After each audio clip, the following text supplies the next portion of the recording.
warahmatullahi wabarakatuh. Perkenalkan, nama saya Ayunur Fajriah dari Fakultas Hukum Universitas Muhammadiyah Cirebon. Di sini saya akan memenuhi tugas viktimologi yang diampu oleh dosen saya, yaitu dosen viktimologi Bapak Nur Rahman SHIMH yang terhormat. Di sini saya akan mengangkat kasus pelecehan seksual, yaitu yang dialami oleh Ibu Baik Nuril yang saya angkat pada tahun 2019. Mari kita langsung di pembahasannya. Nah, yang pertama, perempuan korban kekerasan seksual masih sulit mendapatkan keadilan di dalam proses hukum karena definisi kekerasan seksual yang tercantum dalam aturan perundangan di Indonesia masih sempit serta minimnya perspektif gender aparat penegak hukum dalam penanganan kasus kekerasan seksual. Saat ini, kekerasan seksual yang dikenal di dalam hukum Indonesia hanya dua, yaitu pemerkosaan dan pencabulan. Pemerkosaan dan pencabulan itu keduanya dibungkus dengan kontak fisik. Korban harus langsung berhadapan dengan pelaku. Nah, kendala bagi korban kekerasan seksual karena harus menyediakan saksi atau alat bukti dalam proses penyidikan. Kalau kekerasan fisik atau bisa melalui visum atau saksi, tapi bagaimana dengan pelecehan seksual yang tidak bisa divisum dan tidak ada bekasnya? Nah, diskriminasi pada perempuan korban kekerasan seksual juga membuat korban cenderung tidak melaporkan kasusnya kepada penegak hukum karena korban sering disalahkan di mata hukum. Hal ini disebabkan oleh perspektif aparat penegak hukum yang sering kita tidak berpihak kepada korban. Merujuk pada kasus Baik Nuril, seorang guru SMA di Lombok, Nusa Tenggara Barat, yang didiskriminalisasi setelah melaporkan pelecehan seksual yang dilakukan atasannya kepada sekolah SMA tersebut. Baik Nuril menang dan dibebaskan di Pengadilan Negeri tingkat pertama di Lombok. Namun, oleh Mahkamah Agung, Nuril malah dihukum 6 bulan penjara. Ini artinya penegak hukum kita masih bias. Sebagian ada yang memiliki perspektif yang bagus terhadap korban, tapi ada juga yang malah memberikan hukuman seperti pada kasus Ibu Nuril.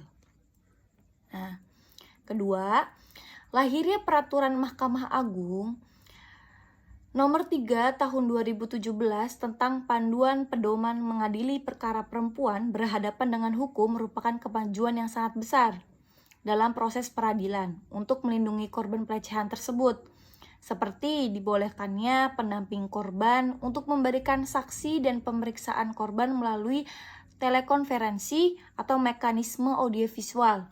Jadi, korban tidak perlu hadir di persidangan, sehingga korban tidak perlu bertemu dengan terdakwa. Karena adanya relasi kuasa yang lemah dalam hal ini, perempuan korban jadi tidak bisa bebas memberi keterangan. Tapi sangat disayangkan, bagaimana implementasi perma ini belum dilaksanakan oleh semua hakim. Nah, kita masuk ke hak dan perlindungan korban pelecehan seksual.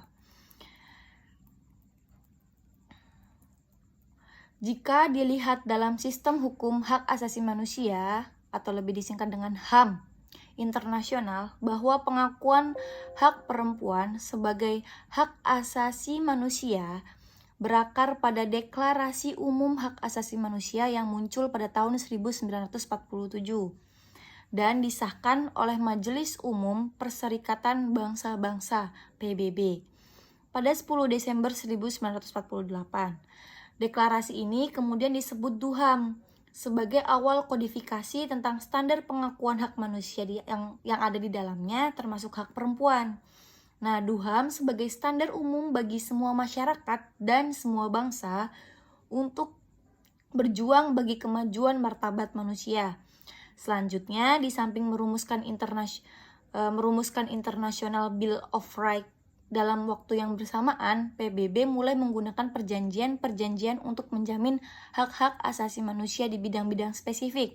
Salah satunya adalah konvensi spesifik utama yang berkenaan dengan kaum perempuan yang telah diratifikasi oleh Indonesia yakni Konvensi mengenai penghapusan segala bentuk kekerasan terhadap perempuan.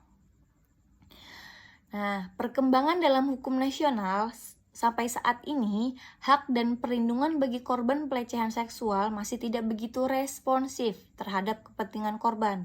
Hal ini dapat terlihat dalam pengaturan KUHP yang masih lebih membahas kepentingan pelaku daripada korban. Dalam pasal 17 Undang-Undang Nomor 13 Tahun 2006 tentang perlindungan saksi dan korban menjelaskan hak-hak korban. Korban melalui LPSK berhak mengajukan ke pengadilan berupa hak-hak kompensasi dalam kasus pelanggaran hak asasi manusia yang berat, hak atas restitusi atau ganti kerugian yang menjadi tanggung jawab pelaku tindak pidana. Nah, keputusan mengenai kompensasi dan restitusi diberikan oleh pengadilan. Ketentuan lebih lanjut mengenai pemberian kompensasi dan restitusi diatur dengan peraturan pemerintah. Menurut undang-undang tersebut, meskipun hak-hak dan kepentingan korban telah dikuasakan pada LPSK, namun kenyataannya dalam sistem peradilan pidana korban tetap sebagai figuran hanya saksi. Dalam persidangan, karena hak-hak dan kepentingan korban dalam peradilan pidana masih diwakili oleh polisi dan jaksa, selanjutnya berdasarkan The Declaration of Basic Principles of Justice for Victims of Crime and Abuse of Power, hak-hak korban perempuan harus diberikan seutuhnya, seperti hak memperoleh informasi, hak didengar, dan dipertimbangkan kepentingan pada setiap tahapan proses peradilan pidana, memperoleh bantuan yang cukup, memperoleh pelayanan yang cepat dalam penyelesaian perkara, hak untuk mendapatkan ganti kerugian, restitusi, dan hak lain sebagai perlu benar-benar dilaksanakan untuk kepentingan korban.